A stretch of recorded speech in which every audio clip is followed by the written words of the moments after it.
Right, guys, what can you tell me about distancing in martial arts? Write it down in the comments below. Here we're with Nick at Bob Aldis Martial Arts in Richmond, where I'll be doing a seminar on November the 30th, 2024. So if you want to join me for a Samurai Day, that's Anthony Cummins, you can join me November the 30th, 2024. Information will be given in the pinned comment. But here we're with Nick and we're talking about distancing. Now we're talking, of course, this is a Muhyoshi Ryu video, so we're working from the scrolls of Muhyoshi Ryu. That's the Hagihara family, and here Nick is showing the difference half a step makes when you're actually trying to gauge distance. This is just an experiment, a test to show the difference of how easy it is to change the arc of your sword and how far it will actually reach. So here they're doing a touch idea, and they, where you can and can't reach and how close you have to be. And there's actually, we have from Natori Ryu, it tells us that if you are not within punching distance, you cannot even hit with a sword, because people will automatically step back. And even if you're in punching distance, most likely you'll never land a punch. But punching distance, you can land a sword blow. So you have to be that close for fighting. Distance changes with weapons.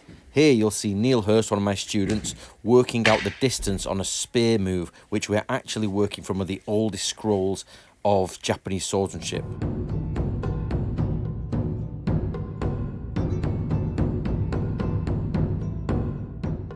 Same in real life, it's not just for sparring that you've got to put this distance in. That is fighting distance there. You're in the circle.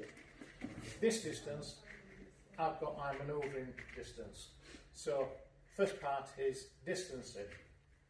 I've got to get into that fighting distance to produce a punch. Face shot.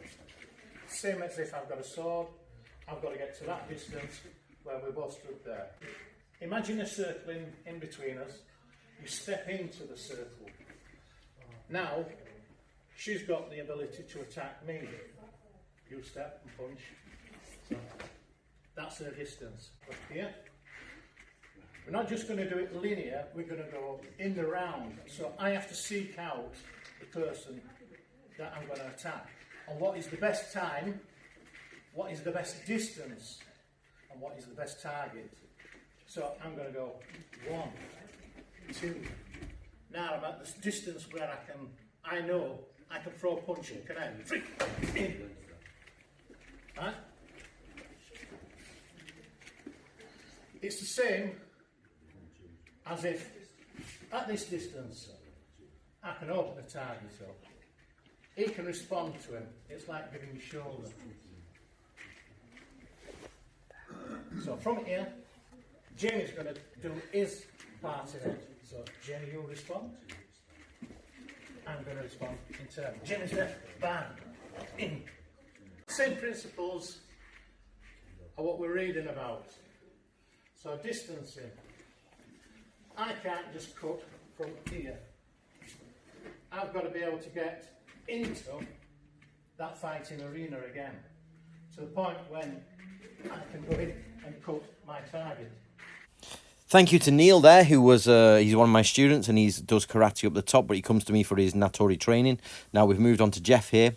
Now what we're talking about is this is Kenmon, and like the distance of the gate, the opening between the areas. Now the original scroll says that the difference between light and day, heat and cold, and any polar opposites, there is a moment that it's neither. There is a gap between the two. Now, the kanji for Kenmon is actually sort of the sun inside a gate, or a gate which is open. So the sun coming through a gate, or a gate in itself. And the idea here is it's also connected to the idea of spying, because in Japanese, spying is to slip through a gate, as the sun slips through. So it's very much similar to that. And a lot of martial arts terms have this ken idea, ken and kenmon, this idea of the gap in between a gate.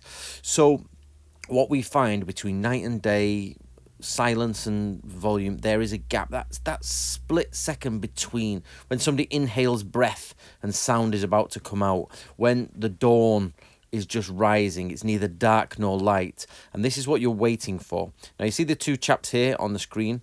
This Kenmon is 6 shaku. So you can see he's trying there, he's to stab in. And the point here is that when each sword is about 3 feet long. And yet, so when the sword is 3 feet long and the opponent's sword is 3 feet long, you can actually gauge a 6 foot distance. This changes if you have a short sword, or a long sword, or a spear. The point is the same. You don't stick rigorously to this 6 foot idea. It could be a 12 foot idea because, or with, projectile weapons, it could be hundreds of feet as somebody is shooting at you. The point is there is a gap, a distance where you're safe and a distance where you're not safe. But also there's then to go further into it and a distance where you're so close, you're pretty much safe again because you can stick in and hold by them.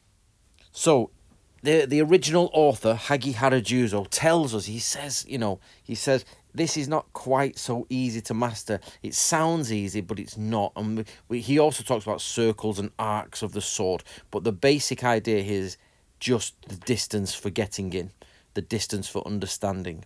So, when you're sword fighting, the minute your swords cross like they are on screen, you are within stabbing distance or a step and cutting distance.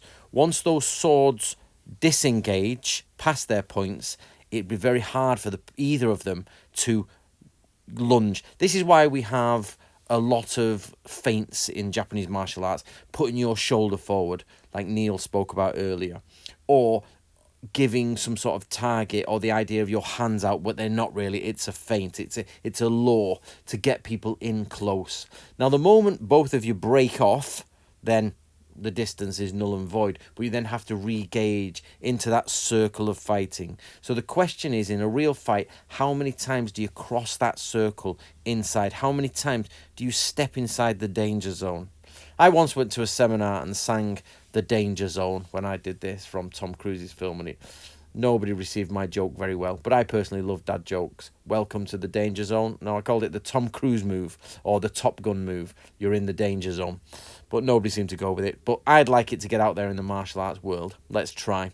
So, when you're in the Top Gun area, the danger zone, you can be struck. But you cannot engage in a fight without being in this area. There is nothing you can do. There is no magic skill. There is no special move that keeps you safe.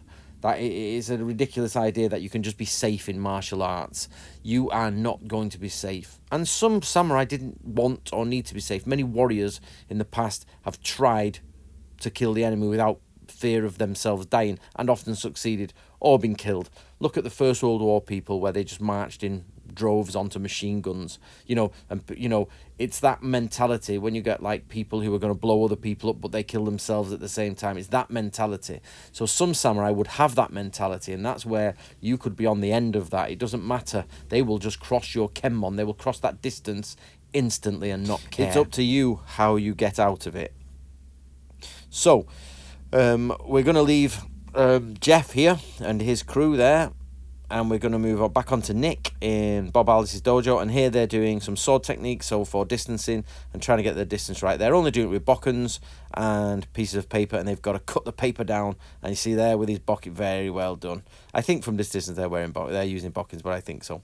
And the idea is to get that distance and to not hit someone's hands or hit their face, and you start working on the correct distance for a cut. Of course, you then have to sort of work out that you're trying to hit the paper, not the person. So when you're actually trying to hit a person, you hit the person, not the paper. But the idea is sound. It's the idea that you have to move in and get that distance correct. And a lot of the times in Japanese martial arts, it is a case of an inch, 2 or 3 inches is all you need for that cut to land. And I am starting to believe now that samurai martial arts maybe have a little bit more finesse, not Zen-like finesse, meaning, just like posing, but fencing-like finesse. And I've been looking at German Bucklet and Shield, and looking at that, and it seems to have a lot more finesse than just the hack and slash and power. I'm not saying there weren't powerful cuts in Japanese martial arts or in any martial arts, but I believe personally, recently I've started to believe that powerful cuts come more at the end, and they more when you've opened up your strategy and you've got in and opened up the enemy.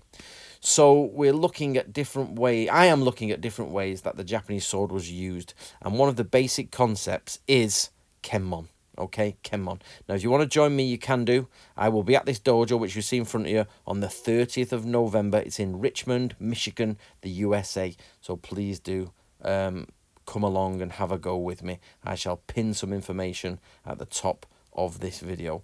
Thank you very, very much, guys. Don't forget, I run Samurai Martial Arts Real Training as a channel, which is only my martial arts channel. So don't forget to subscribe there. I'll leave that in the link below as well.